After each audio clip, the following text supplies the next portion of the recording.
নবীকে বলতে চায় ভালোবাসি ইয়া রাসূলুল্লাহ, ইয়া হাবিবাল্লাহ, আপনাকে উজাড় করে ভালোবাসি, নিজের জান নয় সবকিছুর থেকে বেশি ভালোবাসি। যখন একটা তীর মারলো, তীরটা এসে বুকের মধ্যে পড়লো, উফ করলো না। খেয়ার পর যখন তীরটা পড়লো, ব্যথাটা অনুভব করে সাথে সাথে পিছন দিকে ফিরে তাকালেন যে আমার হুজুর দেখেছি কিনা, আমি কি তেনার জন্য একটা তীর খেয়েছি, এটা আমার নবী দেখেছি কিনা। মুসআব বিন উমার রাদিয়াল্লাহু তাআলা লড়তে লাগলেন, দেখেন না নবী তো ব্যস্ত কাফেরদের সাথে, কাফেরদের আঘাত নিতেছে। যখনই কাফেররা বার করতেছে, আমার নবী প্রোটেকশন করতেছে, কোন কাফেরকে আঘাত করছে না, কোন হাদিস দেখাতে পারবে না আমার নবীর তলোয়ারে কেউ শহীদ হয়েছে কিংবা আমার নবীর তলোয়ারে কেউ হত্যা হয়েছে, এরকম কোন হাদিস দেখাতে পারবে না।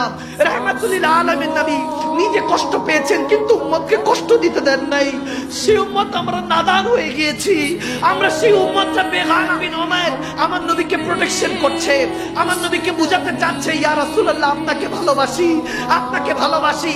এখন নবীজি যখন দেখছে না মুসআব বিন উমার যুদ্ধ করতেছে, হঠাৎ করে দুইজন কাফের এসে তেনার বাম হাতটার মধ্যে আঘাত করলো, হাতটা কেটে পড়ে গেল। তিনি আবার তাকালেন নবীর দিকে যে আমার রাসূল দেখেছেন কিনা, জানি ইয়া রাসূলুল্লাহ এতটুকু ভালোবাসি। হাতটা পড়ে গেল। এরপরে যখন আমার নবী দিকে তাকালেন, দেখেন নবী তো ব্যস্ত। তিনি একটা পর্যায়ে নবীকে যখন হেফাজত করছেন, 4-5 জন কাফের এসে হযরত মুসআব বিন উমাইরের পিঠ দিয়ে ছুরি ঢুকিয়ে, তলোয়ার ঢুকিয়ে, 4-5টা তলোয়ার পিঠ দিয়ে বের হয়ে গেল। যখন এরকম হলো, মুখ দিয়ে রক্ত পড়ছে।